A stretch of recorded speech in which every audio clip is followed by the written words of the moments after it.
How is it going then, everybody? I hope you're all doing very well. Welcome back to another video here on our channel. I'm the FIFA Analyst, and today I'm going to be talking to you guys about how you can get the best possible start, the most amount of wins on the first FUT Champs weekend this weekend. A lot of practice, a lot of effort has gone in over the last week or so as we've all been getting prepared for the first weekend, and I'm going to give you these tips to hopefully help you guys out. We're going to kick things off with number one. In the background, you have got some just Division Rivals gameplay. Some of these tips we've spoken about in the past and some new tips as well. The first thing that we're going to be talking about is planning your games. Now, if you've not played FUT Champions before, it's 30 games a weekend league from Friday through to Monday morning here in the UK. It depends on your time zone when it is. It's 30 games, which means that, you know, you need to be playing 10 games a day, realistically. But what a lot of people do, I have a lot of coaching sessions with students. I speak to a lot of people and they tell me, oh, I finished Gold 2 this weekend on Saturday. And I'm like, FUT Champs has only been going for a day. Like, how have you played all your games already?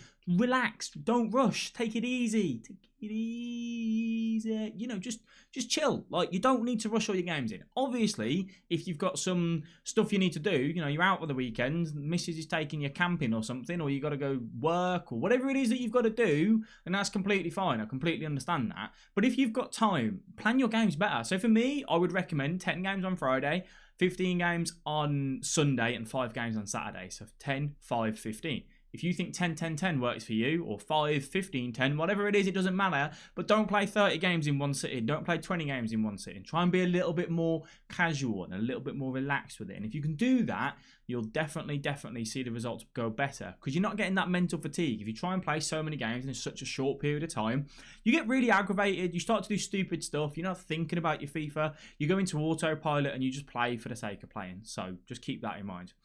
Guys, I'm quickly just going to stop you there to say, if you are enjoying this video, please do give it a big thumbs up. You can subscribe to the channel. We do upload twice a day. We do also stream over on twitch.tv/FIFA Analyst. A link in the description for that. And if you are interested, there's a Discord server, over 3,000 members. It's the best place to be to get answers to your questions, squad building, tactics, absolutely everything. Now let's go back to the video. The next tip that we're going to jump into is the opposite to what I told you to do last year. Last year, I told you, shoot near post, shoot near post, shoot near post, shoot near post. This year, shoot across goal. That's the stronger one this year. So take out that near post. It does still work in certain areas, and you'll see that in future videos. But for now, as a general rule, you get into the box, you're going to power it across your body, across the face of goal, 2 bars, 3 bars of power, depending on how far out you are. You can also finesse. Again, we'll go into that in a future video. But predominantly, shooting across goal is the go-to finish this year. My advice for a lot of these tips I'm going to give you today, get a post-it note, write them down, stick it on your monitor in front of you. Constantly keep reminding yourself, that's what I need to do. And if you can do that, you'll score more goals and you win more games, equals better results in FUT Champs. Absolute banging stuff indeed. Moving into point number 3, you're going to see a video on this tomorrow morning, and that is going to be having game plans. What are game plans, Mr. Analyst? Mr. Analyst, I'll say my name twice, why don't I? Game plans are where you have multiple tactics based on a scenario that you're in. You need to see out a game. You need to have an ultra defensive tactic to see out that game in the 80th minute.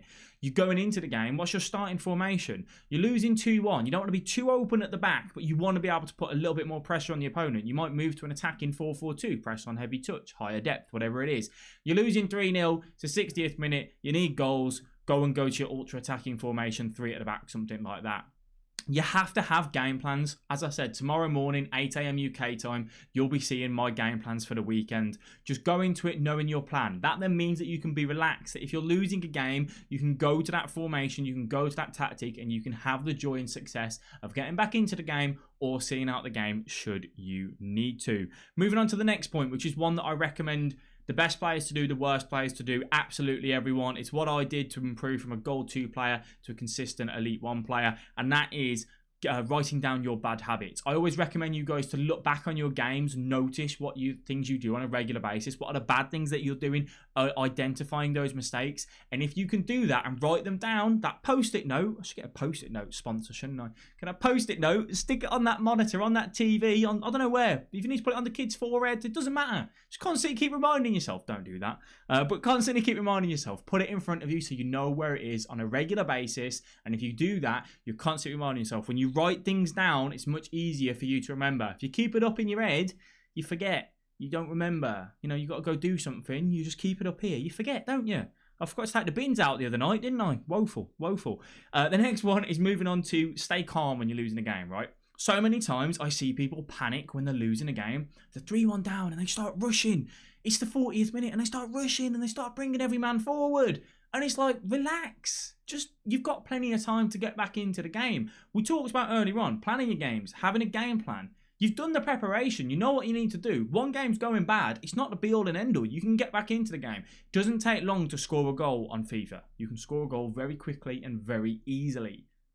General rule. So just remember that and just think, if you get that one chance and you take that one chance, the pressure is then put back on the opponent, and they're the ones that have got squeaky bum time. So relax, take it easy. If you get too aggressive and you give up more space and you concede another goal, you're going to get more frustrated, more annoyed. Stay calm. Know that when your chance comes, if you take it, you are back into the game. Even if it's 4-0, make it 4-1. You've still got some time to get back into it and carry on going from there. Keep believing in yourself, keep your head, keep your cool, and you will find results from just doing that. Moving on to the next point, which in a way comes with planning your games, is taking a break regularly. If you have the time, I would recommend taking a break after every 2 games. Every 2 games would give you enough time. 40 minutes is normally how long it would take you to do 2 games. After 40 minutes, our attention span starts to go. We start thinking about what we're having for dinner. A double cheeseburger would sound nice. You need to make sure that your mind is focused on what's in front of you and nothing else. If you're sat here saying, I can't do that, I've got to go to work in 3 hours, I need to play as many games as I can, understandable, right? I get that. Not everyone gets the luxury of playing all the games as and when they want. But if you can, and you can go and get a glass of water, go outside, make a sandwich, again, do whatever it is that you want to do, take your mind off FIFA for a little bit, step out that room, and you will come back feeling a lot more fresh and a lot more focused in when you do load up into that FUT Champs game. Moving on to the next one, and that is to remember that the first weekend league does not define your FIFA 21 FUT Champions life cycle, all right? You can have a bad weekend, you can have a good weekend, you can have the best weekend. It doesn't matter how you do, just keep focused on the task at hand over the next few weeks. My recommendation is to have 3 ideal goals. An average goal, which is like, if things go a little bit bad, I'll be happy with a gold 3, gold 1, silver 1, elite 3, whatever it is that you're happy with, you have that. This is the one, which if things don't really go exactly how I'd want them to, I'm still be content with that finish. You then have your, if things go as they should, this is where my ability probably is at. Might be gold 2, might be elite 2, whatever it is. That's where if you play good enough at where you should be, you'll finish as expected. And then you have your overachieving goal, your perfect goal. Things went exactly better than you could have imagined. This is where you'd finish. And if you can look at that and you have those 3 goals, keeps you on mind. That if you have a bad start, well, you've still got that first goal originally to hit. So keep your mind on that. For a fantastic start, you can go for the perfect one. But if things then go south, middle through the FUT Champs, you can still go for your average goal. Having those 3 goals will massively help you, and it will definitely help you get the wins in weekend league. The next point as well is thinking about a meta team.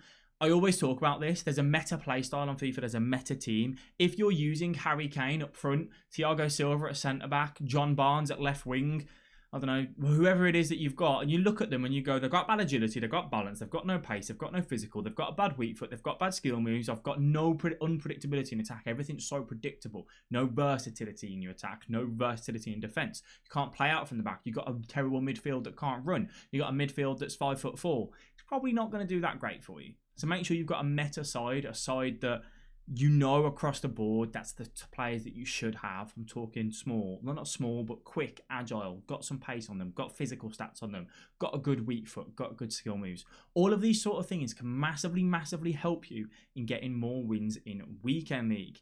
And that should hopefully mean that you have a good result. What you can do is when you have watched this video, let me know down below your predictions. Where do you guys want to finish? Maybe let me know those 3 goals. And then at the end of the weekend, come and tell us in the comment section, edit your comment and say, I managed to hit here, and let me know exactly what you hit. And hopefully that should help you guys. If you did enjoy the video, please let me know by giving it a like. You can subscribe to the channel. We're closing in on 100,000 subscribers, which is mental. So thank you all very much for that. If you have enjoyed, as I said, give it a big thumbs up. Thank you all for watching. Thank you for your support. Best of luck this weekend in the first FUT Champs.